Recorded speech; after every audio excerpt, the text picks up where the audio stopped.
नमस्कार विद्यार्थी मित्रांनो, मी भैरव तुमचं सहर्ष स्वागत आहे ज्ञानदीप अकॅडमीच्या युट्यूब प्लॅटफॉर्मवरती आणि तुमचं सहर्ष स्वागत आहे आपली सुरू असणारी डेली आन्सर रायटिंग सिरीज म्हणजेच आपली समर्पणची सिरीज. बघा, या सिरीजमध्ये आपण वेगवेगळ्या विषयांच्या वरती आन्सर रायटिंगची प्रॅक्टिस करत असतो. एक क्वेश्चन घेऊन त्याच्यावरती आपण डिस्कशन करत असतो. त्याच पद्धतीने मी आज तुमच्या समोर बघा जॉग्राफी या विषयातील म्हणजे आपल्या भूगोल या विषयातील क्वेश्चन घेऊन आलेला आहे. बघा प्रश्न काय सांगतोय तुम्हाला. बघा या सिरीज मधून तुमच्या हे लक्षात येतंय की आपल्याला कशा प्रकारे आन्सर रायटिंग करायचं आहे, कशा प्रकारे आपल्याला त्या प्रश्नाकडे बघायचा आहे, तो प्रश्न नेमका आपल्याकडून काय अपेक्षा करतोय हे आपल्याला लक्षात घ्यायचं आहे. बघा एकंदरीत काय इथं प्रश्न तुमच्या समोर स्क्रीनवर आहे. बघा प्रश्न तुमच्या समोर स्क्रीनवर आहे.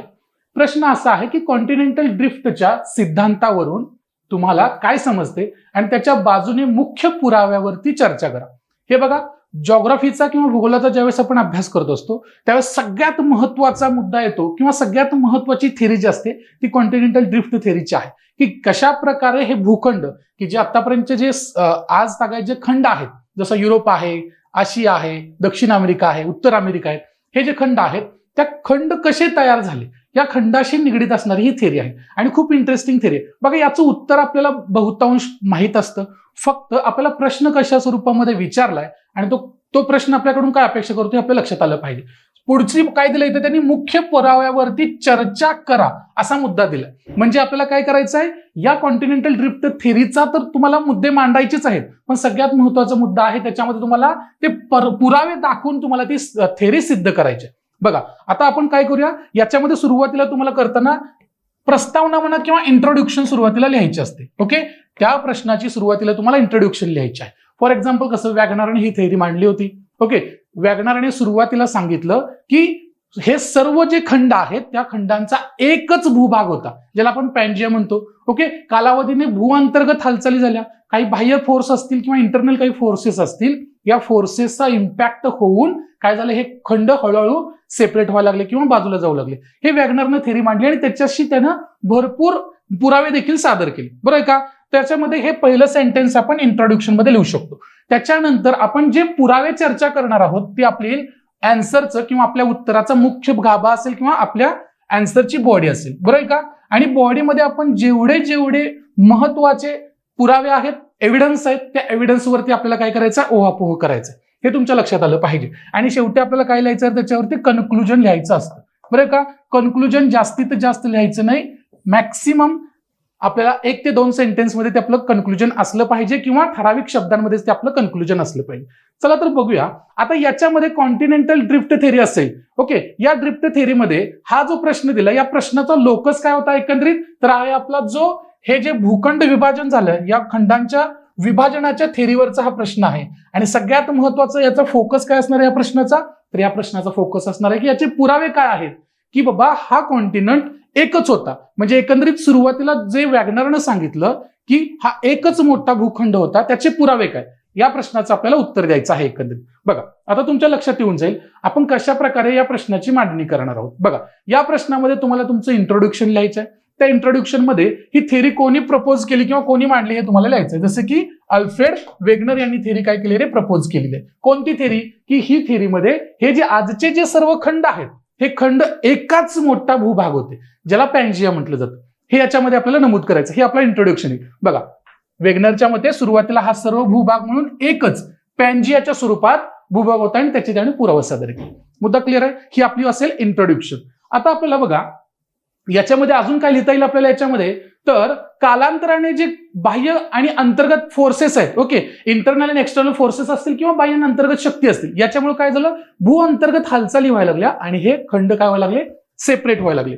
हे सेंटेन्स आपल्याला इंट्रोडक्शन मध्ये लिहिता येईल. आणि त्यांनी काय केलं, हे भूभाग या भूभागाचे तुकडे होऊन बघा या मोठ्या पॅन्जियाचे तुकडे होऊन बघा एक भूभाग त्याचा उत्तर ध्रुवाकडे गेला आणि एक भूभाग दक्षिण ध्रुवाकडे गेला. ओके, आणि याची शक्य तेवढेच ज्यावेळेस आपण जॉग्राफीचे आन्सर रायटिंग करणार आहोत शक्य तेवढं आन्सर चेक करणाऱ्याला समजेल या काय म्हणतात या भाषेतच व्यवस्थित ड्रॉ जर तुम्ही फिगर्स डायग्राम ड्रॉ केला तर तुम्हाला याचं उत्तर जास्त इफेक्टिव्ह लिहिता येईल. बघा जर तुम्हाला हे जर सांगता आलं की बाबा 225 मिलियन इयर्स अगो कशा प्रकारे हा पॅन्जिया होता, ओके, तुम्हाला ज्या पद्धतीने उत्तर चेक करणाऱ्याला समजेल या लँग्वेजमध्ये किंवा याच वेनी ते ड्रॉ करा. व्यवस्थित लक्षात येईल. सुरुवातीला तुम्हाला पॅन्जिया एकच भूखंड दाखवायचा आहे. काही इंटरनल हालचाली असतील, फोर्सेस असतील, ओके, ते फोर्सेस आपल्याला इथे एक्सप्लेन करायचे नाही, फक्त आपल्याला पुरावे. त्यामुळे इंट्रोडक्शन मध्ये आपण हे जरी लिहिलं तरी पुष्कळ झालं आपल्याला. बघा आता याच्यामध्ये काय आहे, सुरुवातीचा पॅन्जिया, त्याच्यामध्ये आणि पॅन्थल्सा त्याच्या बाजूचा सगळा समुद्राचा भाग आहे, पाण्याचा भाग. त्याच्यानंतर बघा त्याचं उत्तर ध्रुवाकडे आणि दक्षिण ध्रुव, बरं का, याच्यामध्ये 2 भागात विभाजन. पहिला भाग लोरेशिया आणि त्याच्या खालचा भाग गोंडवाना. पुन्हा कालावधीने काय झालं, हळूहळू दक्षिण भागातल्या लॉरेशियाचे 2 भाग पडले बघा, आशिया, युरोप आणि नॉर्थ अमेरिका असेल. गोंडवानाचे पुन्हा भाग पडले. ओके, ही कार्बोनिफेरस कालखंडाच्या पूर्वीच्या हालचाली आणि कालखंडाच्या दरम्यान, म्हणजे कार्बोनिफेरस कालखंडाच्या दरम्यानच्या आणि कार्बोनिफेरस कालखंडानंतरच्या कशा प्रकारे आहेत, हे एका सेंटेन्समध्ये किंवा पॉइंट वाईज जरी तुम्ही लिहिलं तर तुम्हाला याचं आन्सर जास्त मुद्देशीर तुम्हाला एक्सप्लेन करता येईल. फॉर एक्झाम्पल बघा, इथं तुमच्या समोर मी लिहिलंय, कार्बोनिफेरस कालखंडापूर्वी काय होता, फक्त पॅन्जिया होता. या कार्बोनिफेरस कालखंडादरम्यान काय झालं, त्याचा उत्तर भाग आणि दक्षिण भाग असं डिवायडेशन झालं. उत्तर भागाला आपण काय म्हणतो, अंगारा प्रदेश किंवा लॉरेशिया म्हटलं जातं, आणि दक्षिण भागाला काय संबोधणार आपण, तर गोंडवाना असं सांगितलं, बरोबर का. त्याच्यामुळे काय झालं, तर त्या नेक्स्ट आफ्टर कार्बोनिफेरस कालखंडानंतर त्याचे बघा, ह्या लॉरेशिया किंवा अंगारा प्रदेश जो आहे, याचे उत्तर अमेरिका आणि युरेशिया, की जे युरोप आणि आशियाचं कॉम्बिनेशन आहे, युरेशिया या भागात रूपांतर झालं. आणि पुन्हा बघा, या गोंडवाना भूमीचं दक्षिण अमेरिका असेल, आफ्रिका खंड असेल, मादागास्कर बेट असतील किंवा मादागास्कर भाग असेल, भारताचा महाद्वीप असेल आपला भारत, ऑस्ट्रेलिया असेल आणि अंटार्क्टिका या खंडांमध्ये त्याचं विभाजन झालं.